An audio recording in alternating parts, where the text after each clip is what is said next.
Hello everyone, नमस्कार। हमारे YouTube channel में आपका हार्दिक स्वागत है। दोस्तों, आज हम जितिया व्रत के बारे में जानेंगे। जी हाँ, जितिया व्रत अश्विन मास के कृष्ण पक्ष की अष्टमी तिथि को मनाया जाता है। इस साल जितिया व्रत 10 सितंबर गुरुवार को मनाया जाएगा। हर साल यह व्रत दिवाली से लगभग 40 दिन पहले आता है, लेकिन इस साल अधिक मास लगने की वजह से यह व्रत दिवाली से कई दिन पहले ही आ गया है। जितिया व्रत को जीवितिया व्रत या जीवित पुत्री का व्रत भी कहा जाता है।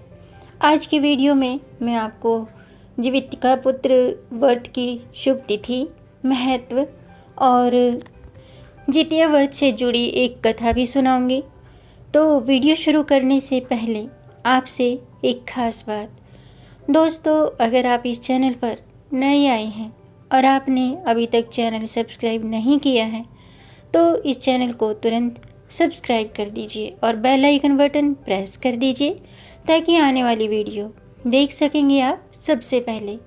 और जिन्होंने ये चैनल सब्सक्राइब कर दिया है, यानी कि अपना प्यार इस चैनल को दिया है, उनका दिल से आभार, बहुत बहुत धन्यवाद। दोस्तों, इसी तरह इस चैनल को अपना प्यार देते रहिएगा और वीडियो को अंत तक ज़रूर देखिएगा ताकि कोई भी जानकारी छूट न जाए, क्योंकि दोस्तों आधी अधूरी जानकारी से पूरा लाभ नहीं मिलता है।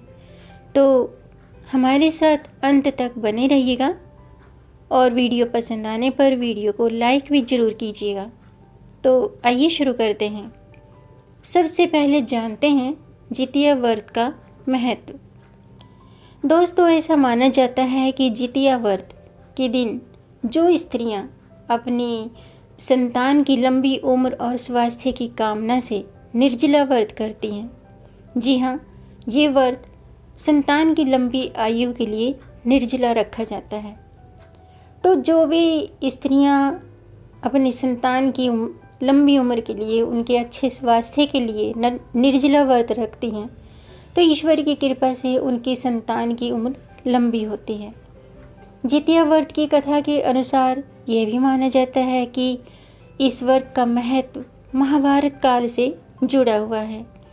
जब भगवान श्री कृष्ण ने उत्तरा के गर्भ में पल रहे पांडव पुत्र की रक्षा के लिए अपने सभी पुण्य कर्मों से उसे पुनर्जीवित किया था, तब से ही स्त्रियां अश्विन मास के कृष्ण पक्ष की अष्टमी तिथि को निर्जला व्रत रखती हैं। ऐसा माना जाता है कि इस व्रत के प्रभाव से भगवान श्री कृष्ण व्रती स्त्रियों की संतानों की रक्षा करते हैं और इस व्रत को उत्तर प्रदेश, बिहार और झारखंड में भी मनाया जाता है। अब जानते हैं जितिया व्रत का शुभ मुहूर्त।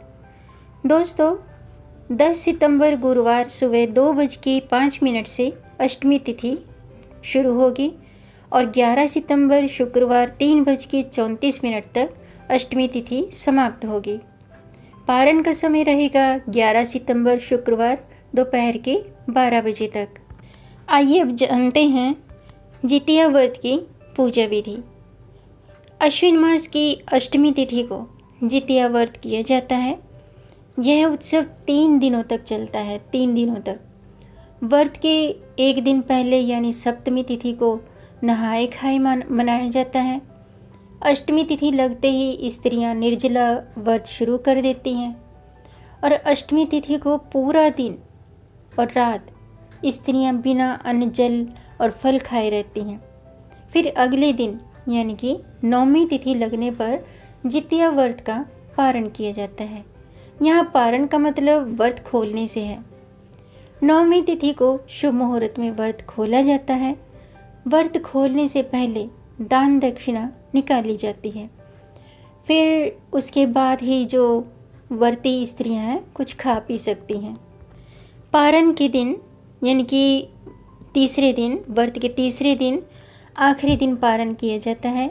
जितिया के पारण के नियम भी अलग अलग जगह पर अलग अलग तरीके से मनाए जाते हैं। जैसे कि कुछ क्षेत्रों में इस दिन नौनी का साग, मंडुआ की रोटी आदि खाई जाती है। अब जानते हैं दोस्तों पारण विधि। यह जीवित पुत्री का व्रत का अंतिम दिन होता है। जीवतिया व्रत में कुछ भी मतलब खाया पिया नहीं जाता है, इसलिए ये निर्जला व्रत होता है। व्रत का पारण अगले दिन प्रातःकाल किया जाता है, जिसके बाद आप कैसा भी भोजन कर सकते हैं। जीवतिया व्रत का जो पारण करने का शुभ समय है वो 11 सितंबर की सुबह सूर्योदय से लेकर 12 बजे तक रहेगा। व्रती महिलाओं को जीवतिया व्रत के अगले दिन 11 सितंबर को 12 बजे से पहले ही पारण करना होगा। दोस्तों, अब मैं आपको जितिया व्रत की व्रत कथा सुना रही हूँ। आप भी ध्यान से सुनिएगा। जितिया व्रत या जीवित पुत्री का व्रत पुत्र की लंबी आयु के लिए रखा जाता है। इस व्रत में विधि विधान पूर्वक पूजा करके कथा को जरूर पढ़ना चाहिए और सुनना चाहिए। तो कथा शुरू करते हैं। गंधर्वों के एक राजकुमार थे जिनका नाम जीमूतवाहन था। वे बहुत ही उदार और परोपकारी थे। बहुत कम उम्र में उन्हें सत्ता मिल गई थी, लेकिन उन्हें वह मंजूर नहीं था। इनका मन राजपाट में नहीं लगता था। ऐसे में वे राज्य छोड़कर अपने पिता की सेवा के लिए वन में चले गए। वहीं उनका मलेवती नाम की एक राजकन्या से विवाह हुआ। एक दिन जब वन में भ्रमण करते हुए जीमूतवाहन ने एक वृद्ध महिला को विलाप करते हुए देखा, तो उसका मुख देखकर उनसे रहा नहीं गया और उन्होंने वृद्धा की मतलब उस बुजुर्ग औरत की इस अवस्था का कारण पूछा कि मतलब वो क्यों रो रही है, क्यों दुखी है। इस पर वृद्धा ने बताया कि मैं नागवंश की स्त्री हूँ और मेरा एक ही पुत्र है। पक्षीराज गरुड़ के सामने प्रतिदिन खाने के लिए एक नाग सौंपने की प्रतिज्ञा की हुई है, जिसके अनुसार आज मेरे ही पुत्र शंखचूड़ को भेजने का दिन है। अब आप बताएं कि मेरा इकलौता पुत्र बलि पर चढ़ गया तो मैं किसके सहारे अपना जीवन व्यतीत करूंगी। यह सुनकर जीमूतवाहन का दिल पसीज उठा। उन्होंने कहा कि वे उनके पुत्रों के प्राणों की रक्षा करेंगे। जीमूतवाहन ने कहा कि वे स्वयं अपने आप को उसके लाल कपड़े में ढककर वधशिला पर लेट जाएंगे। जीमूतवाहन ने आखिर ऐसा ही किया।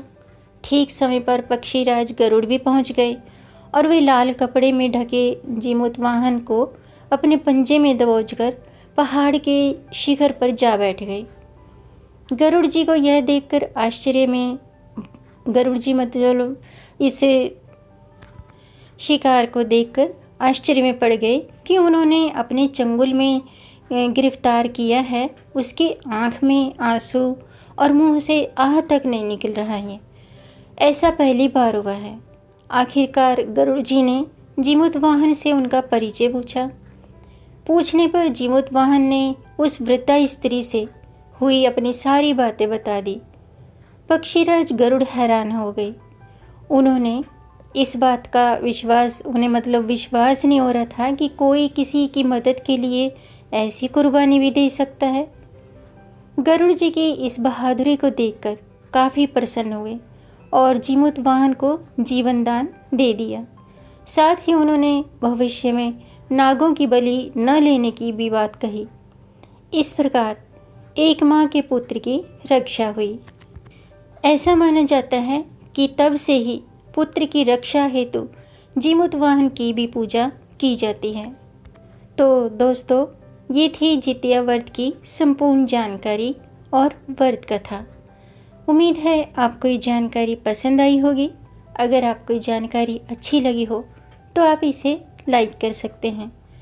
देखिए दोस्तों, वीडियो पसंद आने पर लाइक करने में कंजूसी न करें और दिल खोल के लाइक करें और ज़्यादा से ज़्यादा आगे बढ़ाकर इस वीडियो को, इस जानकारी को शेयर करें ताकि औरों को भी इससे लाभ प्राप्त हो।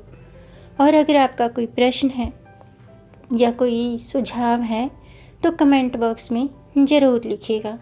मेरे चैनल को सब्सक्राइब ज़रूर कीजिएगा ताकि आने वाली वीडियो देख सकेंगे आप सबसे पहले।